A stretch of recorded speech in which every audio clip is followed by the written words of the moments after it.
কাঞ্চননাথ মন্দির ফটিকছড়ি উপজেলার চট্টগ্রামের একটি প্রাচীন এবং গুরুত্বপূর্ণ তীর্থস্থান। এটি প্রাকৃতিক সৌন্দর্যে ভরপুর একটি গ্রামীণ এলাকায় অবস্থিত, যা স্থানীয় এবং দূরবর্তী ভক্তদের আকর্ষণ করে।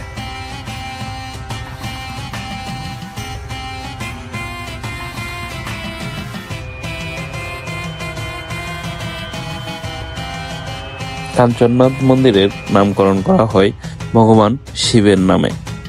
এটি একটি প্রাচীন মন্দির।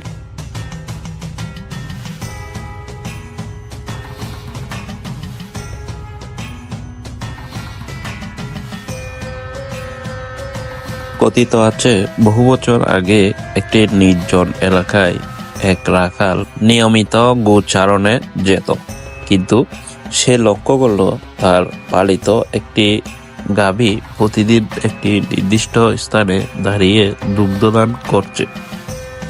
বিষয়টি রহস্যজনক মনে হওয়ায় রাখাল এবং স্থানীয় লোকেরা সে জায়গার প্রকৃত কারণ খুঁজতে উদ্যোগী হয়। অনেক খোঁজাখুঁজির পর একদিন রাখাল স্বপ্নে কাঞ্চননাথ ঠাকুরের আবির্ভাব দেখতে পান।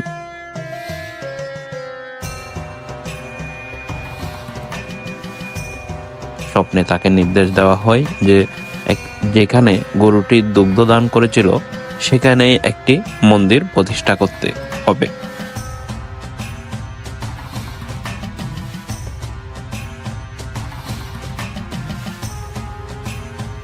সেই নির্দেশ অনুসারে বিভিন্ন রাজা এবং স্থানীয় জমিদার এই মন্দির নির্মাণ এবং রক্ষণাবেক্ষণে ভূমিকা রেখেছেন।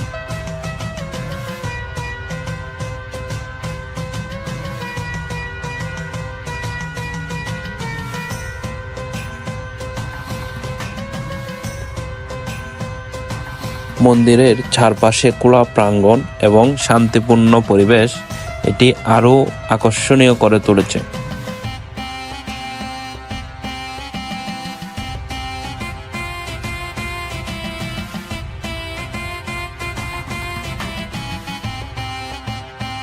কাঞ্চননাথ মন্দির শিব ভক্তদের জন্য একটি গুরুত্বপূর্ণ তীর্থস্থান।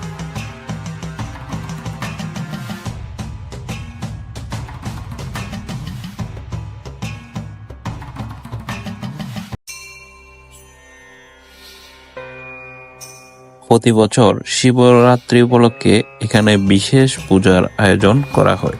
মন্দিরে আসা ভক্তরা তাদের জীবনের সমস্যার সমাধান এবং আশীর্বাদ লাভের উদ্দেশ্যে এখানে পূজা দেন।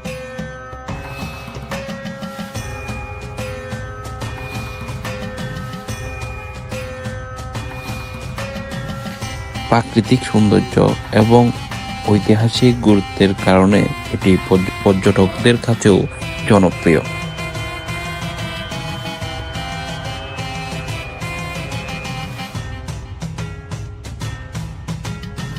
মন্দিরের চারপাশে রয়েছে ঘন গাছপালা, যা একে আরো মনোমুগ্ধকর করে তোলে।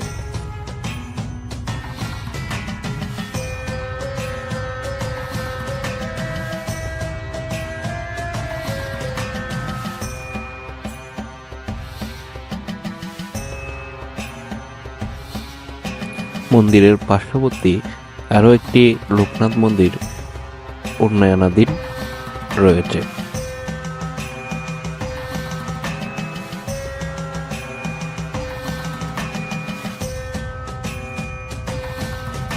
চট্টগ্রাম শহর থেকে ফটিকছড়ি রুটে বাস বা সিএনজি যুগে মন্দিরে পৌঁছানো যায়।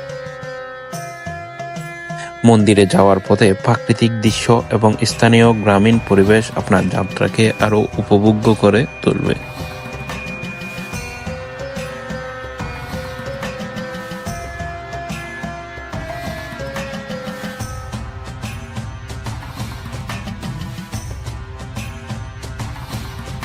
শ্রী শ্রী কাঞ্চননাথ মন্দিরের ঐতিহ্য এবং ধর্মীয় গুরুত্বকে ধরে রাখতে উন্নয়ন ও সংরক্ষণের জন্য নিরলস প্রচেষ্টা চালিয়ে যাচ্ছেন সভাপতি শ্রীযুক্ত নির্মল কান্তি দেব এবং সাধারণ সম্পাদক শ্রী রিপন কান্তি শীল।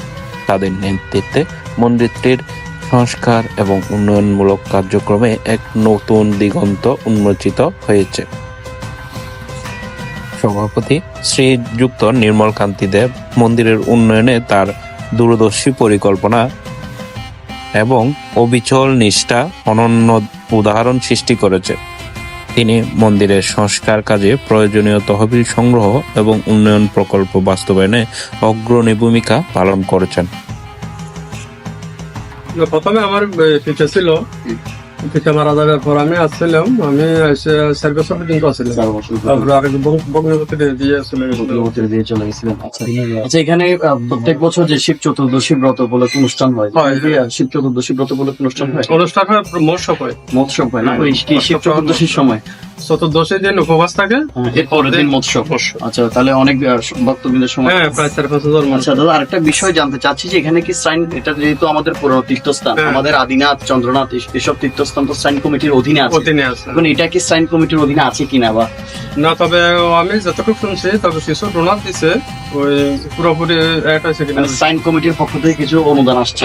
আচ্ছা আচ্ছা আচ্ছা, এখানে এমনিতে আপনাদের আমাদের সনাতন সম্প্রদায়ের অনেক প্রভাবশালী ব্যক্তি আছে যারা অনুদান দিয়ে থাকে, এরকম কি অনুদান এখানে আসছে? বর্তমান কমিটির প্রথম ভূমিকায় আছে নির্মল দেব। নির্মল দেব, ও যথেষ্ট অনুদান দিছে ব্যক্তিগতভাবে, এবং যত সহানুভূতি, যত কিছু, মানে আর সীমা নেই, অনেক কিছু করছে। আচ্ছা, বর্তমান কমিটি মোটামুটি পারফেক্ট। আচ্ছা, এটা কি আয়োজন কোনো একটা কিছু কোনো অসুবিধা নেই। আচ্ছা, তাহলে ওনার নেতৃত্বে নির্মল। আচ্ছা, বুঝতে পারছি। এটা কি প্রত্যেক বছর কি একবারই অনুষ্ঠান হয়? মৎস্যব একবারই হয় না? মৎস্যবে একবারই অনুষ্ঠান হয়, পুষ্পকান্তি অনুষ্ঠান হয়, গীতা পাঠ হয় এবং প্রসাদের আয়োজন। চট্টগ্রামের ফটিকছড়ির কাঞ্চননগরে ঐতিহ্যবাহী কাঞ্চননাথ শিব মন্দির পরিচালনা পরিষদের উদ্যোগে মহা সমারোহে উত্তরায়ণ সংক্রান্তি পালন ও নবগঠিত কমিটির অভিষেক অনুষ্ঠান হয়েছে। রবিবার বিকেলে মন্দির প্রাঙ্গণে আয়োজিত অনুষ্ঠানের শুরুতে নবগঠিত কমিটিতে শপথ বাক্য পাঠ করান অনুষ্ঠানের প্রধান আলোচক, বাংলাদেশ মহানাম সংঘের সাধারণ সম্পাদক, কাঞ্চননগর মহানাম বন্ধু মঠ ও মিশনের অধ্যক্ষ মৃগাঙ্গ শেখর ব্রহ্মচারী। প্রাতঃ পূজার মাধ্যমে শুরু হওয়া অনুষ্ঠানে সভাপতিত্ব করেন নবগঠিত কমিটির সভাপতি নির্মল কান্তি দেব।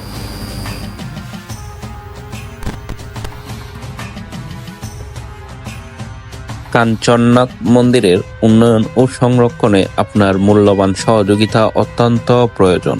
মন্দিরের সংস্কার কাজ, পূজা অর্চনার জন্য আধুনিক সুবিধা প্রদান এবং তীর্থযাত্রীদের জন্য উন্নত পরিবেশ নিশ্চিত করতে অর্থ ও সেবামূলক সহায়তা অপরিহার্য। মন্দিরের উন্নয়নে আপনার যে কোনো ধরনের অবদান ভক্তদের ধর্মীয় চর্চাকে আরও সমৃদ্ধ করবে, এই ঐতিহ্যবাহী স্থাপনার মর্যাদা অক্ষুণ্ণ রাখতে সহায়ক হবে।